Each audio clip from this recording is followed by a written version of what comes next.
உறவுகள் அனைவருக்கும் அன்பான வணக்கங்கள். கல்யாண வயசில் வீட்டில் பசங்க இருக்காங்க, எல்லாத்தையும் தாண்டி மருமக வீட்டில் இருக்குது. இப்போ போய் தன்னோட எக்ஸை பற்றி ஃபீல் பண்ணிவிட்டு அவங்கக்கிட்ட போய் பேசி பழகி வீட்டுக்கே நடேசன் கூட்டிகிட்டு வந்தாலும் அது ஆச்சரியப்படுறதுக்கு இல்லை அப்படின்னு நீங்கள் நினச்சிங்கன்னா மறக்காமல் இந்த வீடியோக்கு ஒரு லைக்கை மட்டும் கொடுத்துருங்க. ஸோ இங்கே வீட்டில் டிவிலாம் பார்த்துட்டு இருக்கும்போது திடீர்னு வெளியில் சவுண்டு கேட்குது. அப்படிங்கும்போது நிலா எழுந்து வெளியே போகிறாங்க. சோழன் பார்த்துட்டு எங்கே போகிற நிலா அப்படின்னு கேட்கும்போது, இருங்க சோழன், அங்கிள் வந்துட்டார் போல், நான் போய் பார்த்துட்டு வந்துடுறேன் அப்படிங்கிறாங்க. அந்தாலும் வந்தா என்ன வராட்டி என்ன, நீ உட்காரு நிலா அப்படின்றாங்க.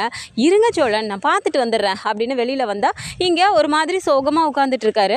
போய் பார்த்துட்டு அவர் ஆல்ரெடி குடிச்சிருக்காரு அப்படின்னு தெரிஞ்சாலும், சாப்பிட்றீங்களா, சாப்பாடு எடுத்துகிட்டு வரவா அப்படின்னு நிலா கேட்குறாங்க. இல்லைம்மா, எனக்கு சாப்பாடெல்லாம் வேணாம், எனக்கு மனசே சரியில்லை அப்படிங்கிறாரு. மனசு சரியில்லையா, ஏன் என்னாச்சு அப்படிங்கிறாங்க. அது ஒன்றும் இல்லைம்மா, இன்றைக்கி அவளை பார்த்தேன் அப்படிங்கிறாங்க. அவளை பார்த்தேன்னா யாரை சொல்கிறீங்க அப்படின்றாங்க. அது ஒருத்தையை பார்த்தேம்மா, என்னோட எக்ஸு அப்படிங்கிறாங்க. எக்ஸா, என்ன அங்கிள் சொல்கிறீங்க அப்படின்னோடனே, ஆமாம்மா, என்னோட பழைய காதலி. நீங்களாம் இப்போ வந்துட்டு உங்களோட பழைய லவர் அதுலலாம் வந்து இப்போது ட்ரெண்டிங்கில் எக்ஸுன்னு தானே சொல்கிறீங்க, அதனால தான் நானும் சொன்னேன் அப்படிங்கிறாங்க. நிலாவுக்கு அப்படியே கோபமாக வருது. என்ன அங்கிள், இப்போ போய் எக்ஸை பார்த்தேன் அது இதுன்னெலாம் போய் பேசிகிட்டு இருக்கீங்க, வீட்டில் கல்யாண வயசில் பசங்க இருக்காங்க, அண்ணன் இருக்காங்க, மறந்துட்டிங்களா அப்படிங்கிறாங்க. நீ என்னம்மா இப்படி பேசுகிற, இதுக்காக நான் என்ன அவளை இப்போ வீட்டுக்கே கூட்டிகிட்டு வந்துட்டேன், பார்த்தேன்னு தானே சொன்னேன் அப்படிங்கிறாங்க. நீங்கள் வீட்டுக்கே கூட்டிகிட்டு வந்தாலும் ஆச்சரியப்படுறதுக்கு இல்லை அங்கிள், எந்த நேரம் நீங்கள் என்ன பண்ணுவீங்கன்னே தெரிய மாட்டேங்குது அப்படிங்கிறாங்க. என்னம்மா இப்படியெல்லாம் பேசுகிற அப்படின்னோடனே, பின்ன வேறு எப்படி பேச சொல்கிறீங்க அப்படின்னு சொல்லிட்டு இப்போ நிலாவும் கேட்குறாங்க. நடேசன் பார்த்துட்டு, இப்போ என்ன சாப்பிட்டியான்னு கேட்குறதுக்கு தானே வந்த, நான் சாப்பாடு வேணான்னு சொல்லிட்டேன்ல, கிளம்பு உள்ளே போ, உள்ள டிவி தானே பார்த்துட்டு இருக்கீங்க, போய் டிவியாகவே பாருங்கள் போங்க அப்படின்னு சொல்லிட்டு இப்போ நடேசன் ஒரு மாதிரி சொல்லவும் நிலா அப்படியே பார்த்துட்டே உள்ளே போய்டுறாங்க. ஸோ சோழன் பார்க்குறாரு, என்ன நிலா அந்த ஆள்கிட்ட போய் எதுக்கு தேவையில்லாமல் பேசிகிட்டு இருக்க, என்ன குடிச்சிட்டு வந்திருக்காரா அப்படிங்கிறாங்க.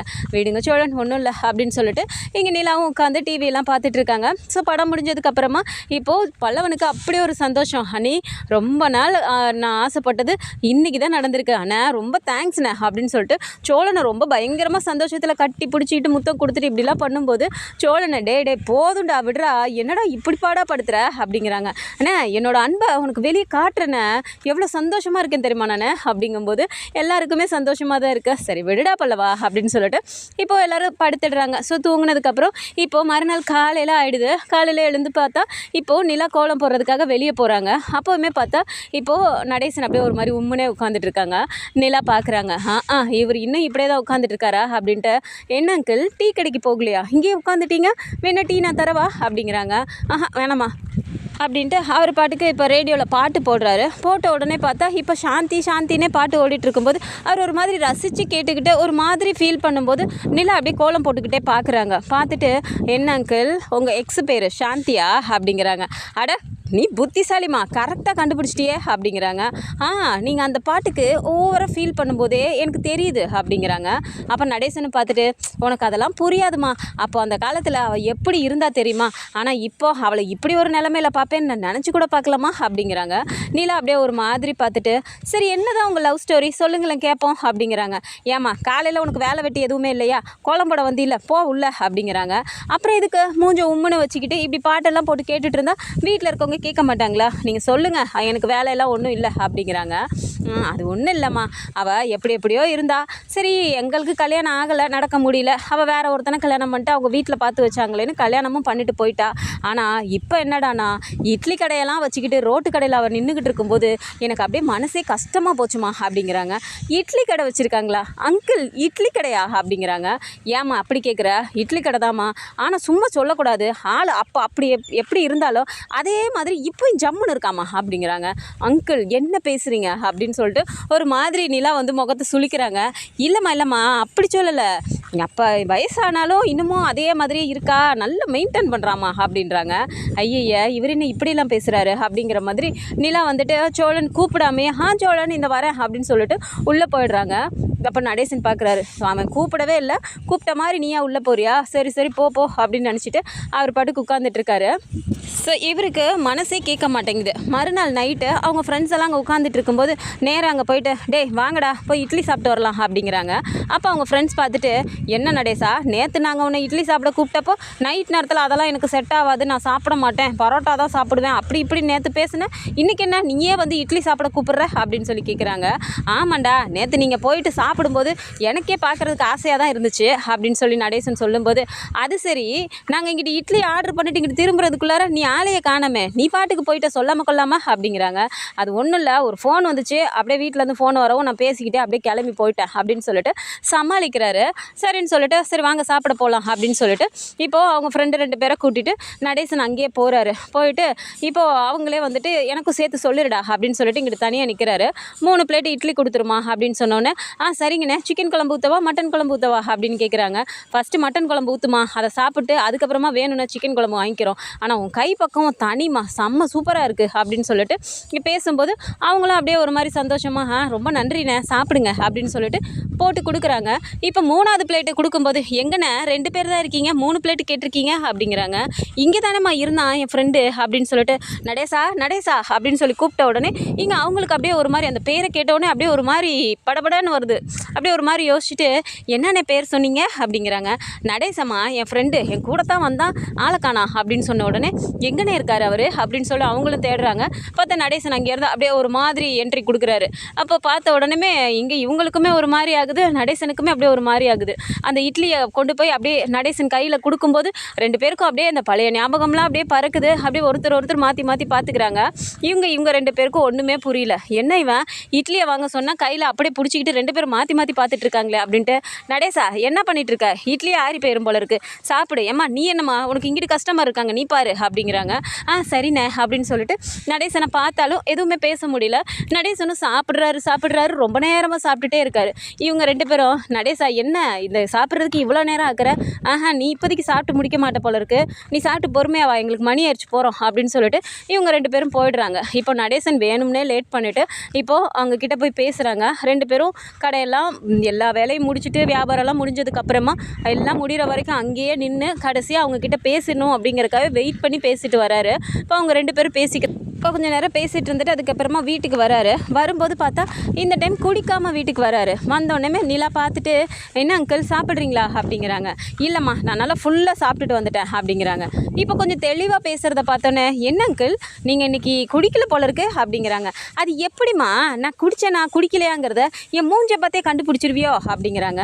எனக்கு தெரியாதா, ஒரு வருஷமாக உங்களை பார்த்துட்ருக்கேனே, குடித்தா எப்படி நீங்கள் பேசுவீங்க, குடிக்கலைன்னா எப்படி பேசுவீங்க, உங்கள் முகம்லாம் எப்படி இருக்குன்னு எனக்கு தெரியாதா அப்படிங்கிறாங்க. என்னமோமா, ஆனால் நீ இந்த வீட்டுக்கு வந்து யார் யார் எப்படின்னு அப்படி கண்டுபிடிச்சி வச்சுருக்கம்மா நீ அப்படிங்கிறாங்க. அதெல்லாம் சரி சாப்பிட்றீங்களா அப்படிங்கிறாங்க. இல்லைம்மா நான் தான் சொன்னேனே நான் ஃபுல்லாக சாப்பிட்டு வந்துட்டேன் அப்படிங்கிறாங்க. ஓ சரி சரி அப்படின்ட்டு, ஏம்மா எங்கே சாப்பிட்டேன்னு கேட்க மாட்டியா அப்படிங்கிறாங்க. அதை சாப்பிட்டேன்னு சொன்னீங்களே, சரி சொல்லுங்கள் எங்கே சாப்பிட்டீங்க அப்படிங்கிறாங்க. அங்கே தாம்மா சாந்தி கடையில் போய் நல்லா மணக்க இட்லி மட்டன் குழம்பு சிக்கன் குழம்புன்னு நல்லா ஊற்றி வயிற்றுக்கு சாப்பிட்டு வந்துட்டேம்மா அப்படிங்கிறாங்க.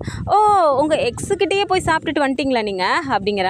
ஏம்மா என்னம்மா இப்படி பேசுகிற, கடையில் சாப்பிட்டு காசு கொடுத்துட்டு தாம்மா வந்தேன் அப்படிங்கிறாங்க. சரி சரி சரி அப்படின்னு சொல்லிட்டு, சரிங்க அங்கிள் நீங்கள் படுங்க நான் உள்ளே போகிறேன் அப்படின்னு சொல்லிட்டு உள்ளேயும் வந்துடுறாங்க நிலா. ஸோ நைட்டு தூங்கி எந்திரிச்சதுக்கப்புறம் இப்போ காலையில் பார்த்தா காலங்காத்தாலே வந்துட்டு இப்போ நடேசன் வந்துட்டு வாசலில் உள்ளவான்னு சொல்லி கூப்பிட்டுருக்காரு. இவங்க எல்லாம் ஹாலில் உட்காந்துட்டு இருந்தவங்க பல்லவன் பார்த்துட்டு, அண்ணா யாரையோ ஒருத்தவங்கள இந்த ஆள் கூப்பிட்டு வந்திருக்காரு, யாருன்னா அது அப்படின்னு சொல்கிறாங்க. சோழன் பார்த்துட்டு, என்னது யாரையும் கூப்பிட்டு வந்திருக்காரா, யாருடா அப்படின்னு சொல்லிட்டு இப்போ எல்லோரும் வந்து எட்டி பார்க்குறாங்க. பாண்டி பல்லவன் சோழன் 3 பேர் எட்டி பார்க்கும்போது இப்போ அந்த லேடியை வந்து வீட்டுக்கு கூட்டிகிட்டு வந்திருக்காரு. இதை பார்த்த உடனே யாரை கூப்பிட்டு வந்திருக்காங்க அப்படின்னு சொல்லி பார்த்துட்டு இருக்கும்போது கிச்சன்லேருந்து இங்கே சேரனும் நிலாவும் வராங்க. வந்தவங்க இப்போ பார்த்துட்டு நடேசன் இப்படி ஒருத்தவங்களை கூட்டிகிட்டு வந்திருக்காங்கன்னும் போதே ஒரு மாதிரி யோசிக்கிறாங்க. ஆனால் நிலாவுக்கு புரிஞ்சிருது இது அந்த லேடி தான் அப்படின்னு சொல்லிட்டு விறுவிறுன்னு வெளியே போயிட்டு, அங்கிள் என்ன இது அப்படிங்கிறாங்க. என்னம்மா நான் அந்த நேரத்தை உங்ககிட்ட சொன்னேனே இதாம்மா சாந்தி அப்படிங்கிறாங்க. அப்படியே நிலாவுக்கு அப்படி ஒரு கோவம் வருது. எக்ஸ்ன்னு சொன்னது இல்லாமல் வீட்டுக்கே கூப்பிட்டுட்டு வந்திருக்காரு அப்படிங்கிற மாதிரி ஒரு மாதிரி கோவமாக வருது. சேரன் வேகமாக வெளில வந்துட்டு, நிலா யார் பாய்வுங்க வாங்க உள்ளே வாங்க அப்படிங்கிறாங்க. தம்பி நல்லா இருக்கீங்களா அப்படிங்கிறாங்க. அப்போ இவங்களுக்கு ஒன்றுமே புரியல. பார்த்துட்டு நல்லா இருக்கேன் வாங்க உள்ளே வாங்க அப்படின்ட்டு பாபா சாந்தி உள்ளவா, இது நம்ம வீடு தான் அப்படின்னு உள்ளார கூட்டிகிட்டு வந்துட்டு எல்லாரையும் இன்ட்ரடியூஸ் பண்ணி வைக்கிறாரு. இது என் பெரிய பொண்ணு, பெரிய பையன், இது என் மருமக, 2வது பையன், 3வது பையன், 4வது பையன், ஒருத்தரே அது பண்ணும்போது இவங்களும் பார்த்துட்டு பேசுகிறாங்க. ஆனால் இவங்களுக்கு புரியவே இல்லை, யாரை கூட்டிகிட்டு வந்திருக்காரு இவங்க, யார் அப்படின்ட்டு. நிலா வந்துட்டு எல்லோரும் கேட்கணும்னு ட்ரை பண்ணாலும் இந்த டைம் நம்ம சொல்லக்கூடாது அப்படின்ட்டு கொஞ்சம் ஒரு மாதிரி பேசி சமாளித்து கொஞ்சம் நேரத்தில் அனுப்பி வச்சிடுறாங்க. அதுக்கப்புறமா நிலாவுக்கு வருது கோவம். எல்லாருமே வந்துட்டு நிலா யார் தான் இந்த ஆள் கூப்பிட்டுட்டு வந்தார், நாங்கள் கேட்கணும்னு நினச்சாலும் நீ கேட்கவே விட மாட்டேங்கிற, யார் இந்த ஆளை கூப்பிட்டு வந்தார் உனக்கு தெரியுமா அப்படிங்கிறாங்க. நீங்கள் ஒரு நிமிஷம் அமைதியாக இருங்க சோழன் அப்படின்ட்டு. அங்கிள் என்ன பண்ணிட்டுருக்கீங்க நீங்கள் அப்படிங்கிறாங்க. என்னம்மா வீட்டுக்கு கூட்டிகிட்டு வந்தேன், இதில் என்ன இருக்குது அப்படிங்கிறாங்க.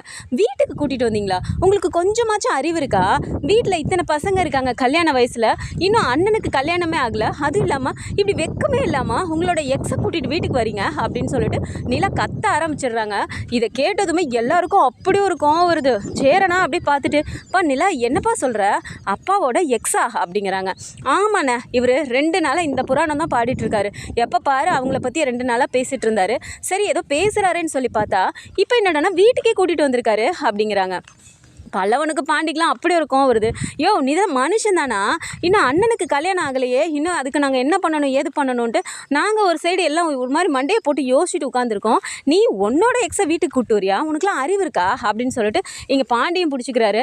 டே என்னடா இப்போ என்ன, நான் அவளை கல்யாணம் பண்ணியா வீட்டுக்கு கூப்பிட்டு வந்தேன், சரி பார்த்து பழகுனவளாச்சே வீட்டுக்கு கூப்பிட்டு வரலாம் அப்படின்னு சொல்லிட்டு வந்து பேசிகிட்டு இருந்துட்டு அனுப்பி வச்சிட்டேன், இதே நம்ம பெரிய கொலை கூத்த மாதிரி ஏன்டாப்பா எல்லாரும் என்ன பிடிச்சிக்கிறீங்க அப்படின்னு சொல்லிட்டு அவர் பண்ணதில் தப்பே இல்லை அப்படிங்கிற மாதிரி பேசுகிறாரு. ஆனால் சேரனுக்கு ஒரு மாதிரி கஷ்டமாகுது. எல்லாரையும் வந்துட்டு ஏய் விடுங்கடா, இப்போ என்ன அவரை பற்றி உங்களுக்கு தெரியாதா, நம்மளை பற்றிலாம் அவர் என்னைக்கிடா யோசிச்சிருக்காரு, அப்படிலாம் யோசிச்சிருந்தா தான் நம்மளாம் இந்நேரம் எப்படி இருந்திருப்போமே, அந்த பற்றின கவலையெல்லாம் அவருக்கு இல்லவே இல்லை, தேவையில்லாமல் பேசி நீங்கள் ஏன்டா உங்கள் டென்ஷன் ஆக்கிக்கிறீங்க, உங்கள் திராணி தாண்டா போகும், அமைதியாக இருங்க விடுங்கடா அப்படின்னோடனே நடேசன் பார்க்குறாரு. ஏமா நிலா இப்போ நான் என்ன தப்பாக பண்ணிட்டேன்னு ஆளாளுக்கு பேசிட்டு போகிறானுங்க, இந்த சேரை நம்ம இப்படி சொல்லிட்டு போகிறோம் அப்படிங்கிறாங்க. அங்கிள் பேசாதீங்க, நான் செம்ம கடுப்பில் இருக்கேன், பண்ணினது தப்பு, இதுக்கு நீங்கள் நியாயம் வேறு கேட்குறீங்களா அப்படிங்கிறாங்க. ஐயய்ய இந்த வீட்டில் சுதந்திரமாக என்னால் ஒன்று கூட பண்ண முடியலையே, எது பேசினாலும் தப்புங்கிறீங்க, எதை பண்ணினாலும் தப்புங்கிறீங்க, என்னதாம்மா நினச்சிட்ருக்கீங்க நீங்கள் அப்படிங்கிறாங்க. என்ன தான் நினச்சிட்ருக்கீங்களா, நீங்கள் என்ன நினச்சிட்ருக்கீங்க, பண்ணுற எல்லாமே தப்பாக பண்ணால் தப்புன்னு சொல்ல தான் செய்வாங்க அப்படிங்கிறாங்க. இங்கே பாருமா, நான் சாதாரணமாக பேசினாலும் அதை தப்புங்கிறீங்க, இதை இப்போ பார்த்து பழகுனவளாச்சே, சரி ஒரு நாள் வீட்டுக்கு கூப்பிட்டு வந்து உங்கள் எல்லாரையும் காட்டலாம், என் குடும்பம்னு காட்டலான்னு தானே நான் வீட்டுக்கு கூப்பிட்டு வந்தேன், அதுக்கு போய் என்னமோ அவளை நான் கல்யாணம் பண்ணி கூட்டிகிட்டு வந்த மாதிரி இப்படியெல்லாம் பேசிகிட்டு இருக்கீங்க அப்படிங்கிறாங்க. ஓ கல்யாணம் பண்ணி வேறு நீங்கள் கூட்டிகிட்டு வருவீங்களா அப்படின்னு சொல்லிட்டு இங்கே நிலாவும் ஒரு சைடு கத்த ஆரம்பிச்சிடுறாங்க. ஸோ நடேசன் வந்துட்டு எதை பற்றியும் யோசிக்காமல், குடும்பத்து மேலே ஒரு பொறுப்பே இல்லாமல், பசங்களுக்கு ஒரு நல்லது செய்யணும் அப்படிங்கிற ஒரு இது இல்லாமல், அந்த குடி அப்படிங்கிறதையும் தாண்டி தன்னோடது அப்படிங்கிற மாதிரி ஒரு சுயநலமாக இருக்காரோ அப்படின்னு இந்த மாதிரியான கதைக்களம் வந்தால் நல்லா இருக்கும்னு நினச்சிங்கன்னா மறக்காம நம்மளோட சேனலை சப்ஸ்கிரைப் பண்ணிக்கோங்க. அண்ட் வீடியோ பிடிச்சிருக்கு அப்படின்னா சின்னதாக லைக்கை மட்டும் கொடுத்துருங்க. தேங்க்ஸ் ஃபார் வாட்சிங்.